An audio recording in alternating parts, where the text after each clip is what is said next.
Hai semua, di kesempatan kali ini kami dari kelompok 3 akan menyampaikan hal-hal penting mengenai bipolar disorder yang wajib kalian tahu. Sebelumnya, kami akan memperkenalkan diri dulu ya. Kelompok 3 beranggotakan Erika Lutfi, Joko Supriyanto, Ratna Susanti, Umi Kulsum, dan Violia Zalila. Nah, mungkin di antara kalian pernah dengar nih, atau bahkan gak asing lagi dengan istilah bipolar disorder. Tapi, apa kalian tahu apa itu bipolar, apa penyebabnya, hingga bagaimana cara mengatasinya? Nah, sekarang yuk kita cari tahu.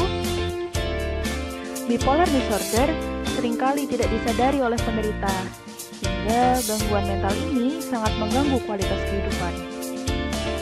Meski harus dites lebih lanjut dengan psikiater, tapi gejala berikut dapat diantisipasi sebagai peluang gangguan bipolar. Gangguan bipolar sendiri adalah gangguan mental yang menyerang kondisi psikis seseorang yang ditandai dengan perubahan suasana hati yang sangat ekstrim berupa mania hingga depresi. Nah, oleh karena itu, istilah medis sebelumnya menyebut gejala ini dengan istilah manic depressive. Apa sih penyebab orang terkena bipolar? Terdapat beberapa faktor yang diduga meningkatkan resiko seorang terkena gangguan bipolar. Mengalami stres berat, contohnya menggunakan obat-obatan terlarang. Penurunan atau penambahan berat badan secara drastis. Kejadian traumatik, contohnya rasa ketakutan yang besar atau berlebihan, misalnya trauma terkena bencana alam. Ditinggal menikah, perceraian orang tua, ataupun kejadian dan pengalaman apapun yang menyedihkan dan tidak bisa dilupakan oleh si penderita bipolar. Kecanduan akan minuman beralkohol atau obat-obatan yang terlarang. Memiliki riwayat keluarga dekat yang mengidap gangguan bipolar. Keturunan, kembar identik pasien, dan kerabat langsung memiliki kesempatan lebih tinggi terkena penyakit bipolar. Struktur otak. Studi menemukan bahwa pasien gangguan afektif bipolar memiliki struktur otak yang berbeda dengan orang biasa. Jadi, ini mungkin penyebab gangguan afektif bipolar. Perubahan hormon. Ketidakseimbangan hormon dapat menyebabkan gangguan afektif bipolar. Maladjustment neurotransmitter otak. Sekresi neurotransmitter otak seperti dopamin, serotonin, atau noradrenalin menjadi tidak normal. Oh ya teman-teman, di sini juga ada cara untuk mengatasi bipolar loh. Ada 3 ya teman-teman. Yang pertama pemberian obat, yang kedua psikoterapi, yang ketiga perubahan gaya hidup. Yang pertama itu pemberian obat. Pemberian obat, beberapa jenis obat yang digunakan untuk meredakan gejala gangguan bipolar dan masing-masing memiliki fungsi yang berbeda-beda.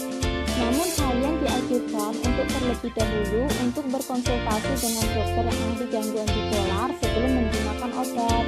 Yang kedua, ada psikoterapi.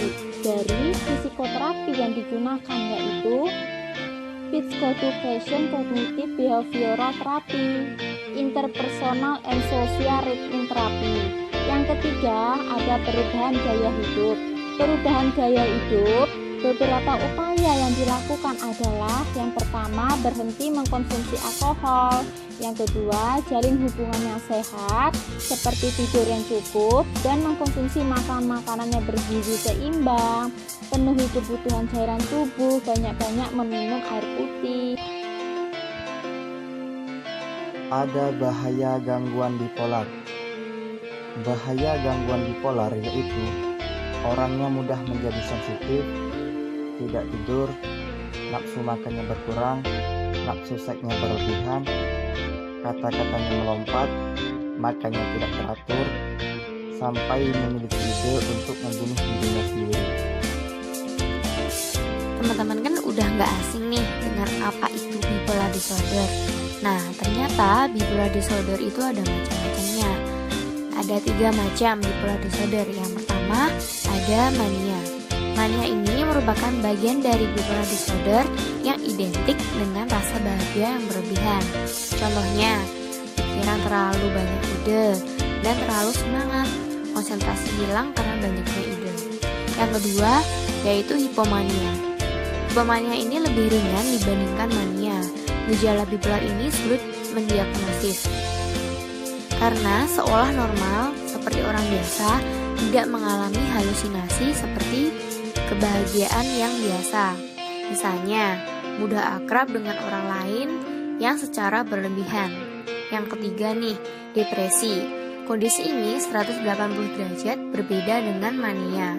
Dapat menyebabkan on-board diagnostik atau OBD. Ini nekat melakukan yang dapat mengancam jiwa. Misalnya, murung dan sedih berkepanjangan, tak mampu merasa bahagia, mudah lelah dan tak bertenaga, sering menangis tanpa alasan yang jelas, dan hilang konsentrasi. Kemudian berapa banyak tingkat pengidap penyakit bipolar di Indonesia? Menurut Ketua Bipolar Case di Indonesia, bahwa sesuai data yang dihimpun oleh BCI, sebanyak 2% masyarakat Indonesia yang mengidap gangguan mood atau lebih dikenal dengan bipolar disorder. Jumlah 2% itu setara dengan 72.860 orang yang mengidap gangguan bipolar. Jumlah ini terbilang lebih kecil dibandingkan dengan negara-negara maju lainnya. Jumlah terbesar berada di negara Australia. Jumlah orang yang mengidap gangguan bipolar mencapai 45%.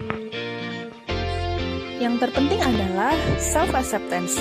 Ketika kita sudah belajar menerima diri dan mencintai diri sendiri, aku yakin tidak ada masalah yang tidak bisa kita lalui dengan damai. Terima kasih telah menyaksikan video ini.